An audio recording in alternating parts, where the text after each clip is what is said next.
Hello everyone, कैसे हैं आप सब। आई होप आप सब बहुत अच्छे होंगे। तो गाइज, जैसा कि आप सभी जानते हैं कि हमने एक सीरीज स्टार्ट की हुई थी हमारी कॉमर्स विद रेनू। अगर आप यूजीसी नेट एस्टेट और हरियाणा असिस्टेंट प्रोफेसर की तैयारी कर रहे हैं तो ये सीरीज आप सभी के लिए बहुत बेनिफिशियल होने वाली है। लास्ट वीडियो में मैंने साइकोग्राफिक सेगमेंटेशन का वॉल्स फ्रेमवर्क समझाया था। अगर आप लोगों को वो टॉपिक करना है तो मैंने बहुत इजी एग्जांपल के साथ, एक रियल लाइफ एग्जांपल के साथ मैंने उसको कराया है। तो प्लीज़ जाकर के वो वीडियो देखिएगा। आज का जो हमारा टॉपिक है वो है सेगमेंटेशन के बाद हमारा टॉपिक है टारगेटिंग। देखिए, सेगमेंटेशन का मतलब क्या होता है। सेगमेंटेशन का मतलब होता है मार्केट को क्या करना, मार्केट को डिवाइड करना। ठीक है, ग्रुप ऑफ कस्टमर्स में आप क्या करते हैं, मार्केट को, पूरी मार्केट को डिवाइड कर देते हैं। लेकिन ठीक है, लेकिन वहीं पर टारगेटिंग का मतलब क्या होता है। टारगेटिंग का मतलब है ये ग्रुप ऑफ कस्टमर है, ये ग्रुप ऑफ कस्टमर है, ये ग्रुप ऑफ कस्टमर है, ये भी ग्रुप ऑफ कस्टमर है। तो आप टारगेट किसको करने वाले हैं, आपका कस्टमर कौन होने वाला है, ये किसके अंदर आता है, ये आता है टारगेटिंग के अंदर। जब आप सेगमेंट कर लेते हैं तो उसके बाद आप जो ग्रुप ऑफ कस्टमर चूज करते हैं उसको टारगेटिंग कहते हैं। ठीक है, टारगेटिंग का मतलब यहाँ पर लिखा हुआ है कि सेलेक्टिंग वन और मोर, आप एक या एक से ज्यादा कस्टमर ग्रुप को जो है वो चूज कर सकते हैं।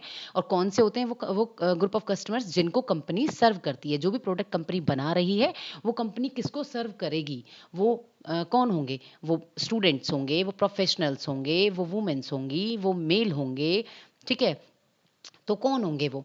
तो कहने का मतलब ये है कि आप जिसको सर्व कर रहे हैं वो आपका क्या कहलाता है, टारगेटिंग कहलाता है। ठीक है, टारगेटिंग के लिए सबसे पहले टारगेटिंग के प्रोसेस को समझते हैं कि कैसे आप टारगेट करते हैं। जब आपने मार्केट को डिवाइड कर दिया, ठीक है, आपने क्या कर दिया, आपने सेगमेंट बना लिए। सेगमेंट बनाने के बाद आपने मान लीजिए ये ग्रुप ऑफ कस्टमर जो है वो चूज कर लिया। ठीक है, अब आप क्या कर रहे हैं, अब आप एक बिजनेस प्लान बनाते हैं। तो सबसे पहले आप क्या करते हैं, सबसे पहले आप प्रिपेयर करते हैं बिजनेस प्लान। देखिए, आप जब भी कंपनी क्या करती है, कंपनी जब भी कोई बिजनेस प्लान प्रिपेयर करती है तो कंपनी सबसे पहले ये देखेगी कि कंपनी ये देखेगी मेरा गोल क्या है। ठीक है, सबसे पहला क्या देखेगी, कंपनी देखेगी मेरा गोल क्या है। और दूसरा देखेगी कि कंपनी को सर्व क्या करना है। डेफिनेटली मैं एक कंपनी हूं, अगर मैं कोई भी प्रोडक्ट मार्केट में लेकर के आ रही हूं तो मैं ये देखूंगी मैं सर्व क्या करूंगी, मैं क्या बेचने वाली हूँ, मैं क्या बेचूंगी और मैं कैसे बेचूंगी। ठीक है, तो कोई भी बिजनेस स्टार्ट करने से पहले आप क्या करते हैं, आप प्लान करते हैं। ठीक है, आप कौन सा प्रोडक्ट बनाएंगे, ठीक है, आप किसे बेचेंगे, आपके मतलब आपका जो कस्टमर है वो कौन होगा। ठीक है, आपकी इन्वेस्टमेंट कितनी होगी, आपको कितना जो है वो प्रॉफिट होगा। ठीक है, तो ये सब चीज़ें आप जो है वो देखते हैं। उसके बाद आप क्या करते हैं, उसके बाद आप मार्केट रिसर्च करते हैं। देखिए, मार्केट रिसर्च का मतलब क्या है, मार्केट रिसर्च का मतलब है कि जो भी आपके पोटेंशियल कस्टमर हैं, कौन, पोटेंशियल कस्टमर, कि आपके कस्टमर कौन होंगे। ठीक है ना, कि उनके बारे में आप क्या करते हैं, उनके बारे में आप सारी की सारी इंफॉर्मेशन जो है वो यहाँ पर इकट्ठा करते हैं। ठीक है, आप ये देखते हैं कि मेरे ग्राहकों की नीड क्या है, उनके इंटरेस्ट क्या हैं। ठीक है, और मेरे जो मार्केट है उसमें मेरे कॉम्पिटिटर कौन कौन है, कौन ऐसा है जो मेरे को कॉम्पिटिशन दे सकता है, कितनी मनी जो है वो मेरी खर्च होगी। तो यहाँ पर आप क्या करते हैं, इन सभी चीज़ों से रिलेटेड आप रिसर्च करते हैं। देन आप डेवलप करते हैं कस्टमर प्रोफाइल।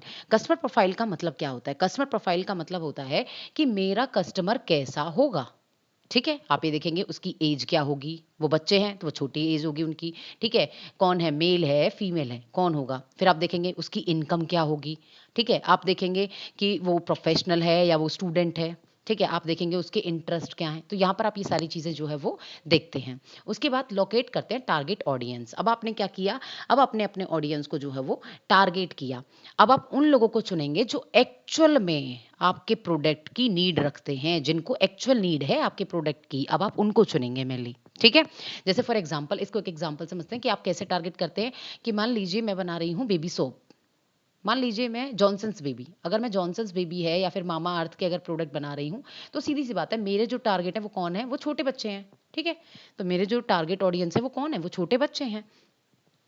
उसके बाद हम बात करते हैं कि मॉनिटरिंग एंड इवेल्युएटिंग के। आप क्या करते हैं, आप लास्ट में क्या करते हैं, आप मॉनिटर करते हैं। आप ये देखते हैं कि जो आपने मार्केट स्ट्रेटजी बनाई थी वो कितनी सक्सेसफुल हुई है और कितनी सक्सेसफुल नहीं हुई। राइट, यहाँ पर आप क्या देख रहे हैं, मार्केट स्ट्रेटजी जो भी आपने बनाई उसको आप मॉनिटर करते हैं, इवेल्युएट करते हैं कि जो जितना आपने सोचा था कि मेरी सेल बढ़ेगी उतनी आपकी सेल बढ़ी या नहीं। आपने सोचा था मेरा प्रॉफिट इतना बढ़ जाएगा, वो हुआ या नहीं। आपने सोचा था मेरा कस्टमर सेटिस्फाई होगा, वो हुआ या नहीं। ठीक है, तो यहाँ पर अगर कोई भी चेंज करना पड़ रहा है आपको किसी भी चीज़ में तो वो आप कर सकते हैं इसके बेस पर। राइट, ये था प्रोसेस। अब बात करते हैं टाइप्स ऑफ टारगेटिंग। टारगेटिंग के टाइप्स कौन कौन से होते हैं, मेनली 4 टाइप के टारगेटिंग होती हैं। सबसे पहला है आपका कौन सा, अनडिफरेंशिएटेड मार्केट। एक होता है आपका डिफरेंशिएटेड मार्केट, एक होता है कंसंट्रेटेड, एक होता है माइक्रो मार्केट। ठीक है, सबसे पहले बात करते हैं अनडिफरेंशिएटेड मार्केट। जब एक ही प्रोडक्ट आप क्या कर रहे हैं, आप पूरे मार्केट को आप सिर्फ और सिर्फ जो है वो वन प्रोडक्ट सेल कर रहे हैं। मैं कह दूं फॉर एग्जांपल शूज बनाने वाली कंपनी, ठीक है, शूज बनाने वाली कंपनी, जैसे हमने लास्ट में भी नाइकी का एग्जांपल लिया था, यहाँ पे मैं एडिडास या नाइकी किसी का भी एग्जांपल ले सकती हूँ कि अगर नाइकी कंपनी है तो वो सिर्फ और सिर्फ शूज दे रही है सभी को, तो ये अनडिफरेंशिएटेड हो गया। लेकिन जहां पर आप different product for different customer group दे रहे हैं, जैसे फॉर एग्जांपल नाइकी जो है वो कुछ कस्टमर ग्रुप को क्या दे रही है, एक को दे रही है शूज और दूसरे को क्या दे रही है, दूसरे को दे रही है वार्म जैकेट्स। तो आपने प्रोडक्ट को चेंज कर लिया, तो ये क्या हो गया, डिफरेंशिएटेड मार्केट।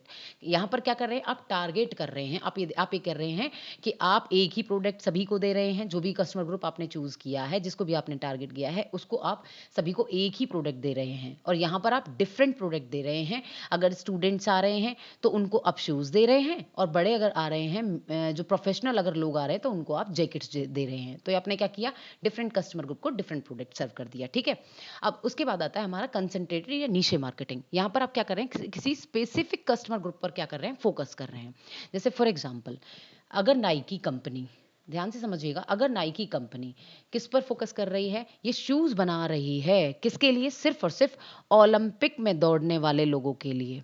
अगर ओलंपिक में दौड़ने वाले लोगों के लिए ही सिर्फ शूज बना रही, बाकी किसी के लिए नहीं बना रही, तो आपने क्या कर दिया, आपने स्पेसिफिक कर दिया कि भाई मैं इसी के लिए ही बना रही हूं। तो ये क्या हो गया, नीशे मार्केटिंग। लेकिन वहीं पर माइक्रो मार्केटिंग का मतलब क्या है, आप किसी इंडिविजुअल को सर्व कर रहे हैं, या फिर 2 या 3 लोगों को ही जहां पर आप सर्व कर रहे हैं और किसी को नहीं, तो वहां पर आप क्या कर रहे हैं, माइक्रो मार्केटिंग कर रहे हैं। ये बहुत स्मॉल लेवल पर की जाती है।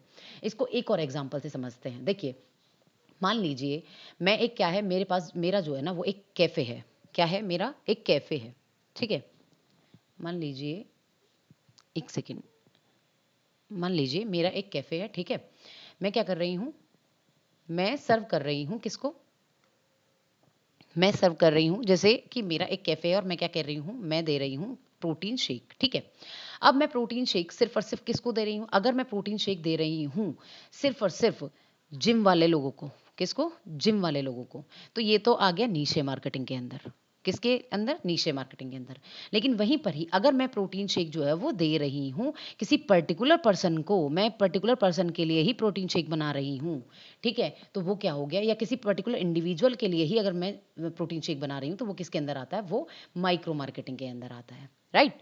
अब यहाँ पर एक मैंने कॉफ़ी का एग्जाम्पल लिया है, जिससे ये सारे पॉइंट्स आपको क्लियर हो जाएंगे। देखिए, एक कॉफ़ी बनाने वाली कंपनी है, ठीक है, वो सेल कर रही है एक रेगुलर कॉफ़ी, किसके लिए, सभी कस्टमर्स के लिए, without any making different version. वो कोई भी डिफरेंट जो है वो वर्जन या डिफरेंट जो है वो वैरायटी किसी को नहीं दे रही है, वो सभी के लिए एक ही प्रोडक्ट दे रही है।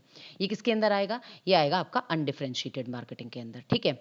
सेकेंड है, अगर आप सेम कॉफ़ी आप दे कॉफ़ी रहे हैं, लेकिन कोल्ड कॉफ़ी दे रहे हैं यंगस्टर्स को, ठीक है, प्रीमियम एस्प्रेसो दे रहे हैं आप प्रोफेशनल्स को, शुगर फ्री दे रहे हैं आप हेल्दी पर्सन्स को, या जो हेल्थ कॉन्शियस हैं उनके लिए, ठीक है। तो आप क्या कर रहे हैं, अपने डिफरेंट ग्रुप ऑफ कस्टमर्स के बेसिस पर क्या कर दिया, यहाँ पर अपना अपने बांट दिया। इसको क्या बोलते हैं, डिफरेंशिएटेड मार्केट, ठीक है, राइट। अब हम बात करते हैं, अगर आप एक कॉफी ब्रांड जो है वो सेल कर रहे हैं, सिर्फ और सिर्फ ऑर्गेनिक कॉफी दे रहे हैं, किसको, फिटनेस लवर वालों के लिए, तो ये कहाँ आ गए, आप नीशे के अंदर आ गए, आपने स्पेसिफिक कर दिया।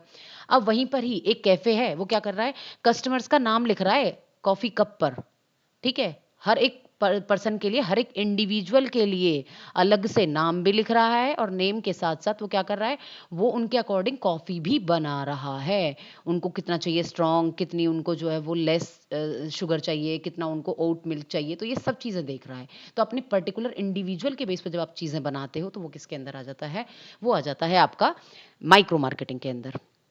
आई होप ये टॉपिक आपको पसंद आया होगा, और ये सारे टॉपिक्स जो हैं वो एग्जाम पॉइंट ऑफ व्यू से बहुत ज़्यादा इंपॉर्टेंट है। तो बने रहिएगा मेरे साथ, नेक्स्ट वीडियो में हम पोजिशनिंग करेंगे, और उसके अंदर मैं पोजिशनिंग मैपिंग भी आपको कराने वाली हूँ, जो बहुत इंपॉर्टेंट टॉपिक है। Thank you so much guys.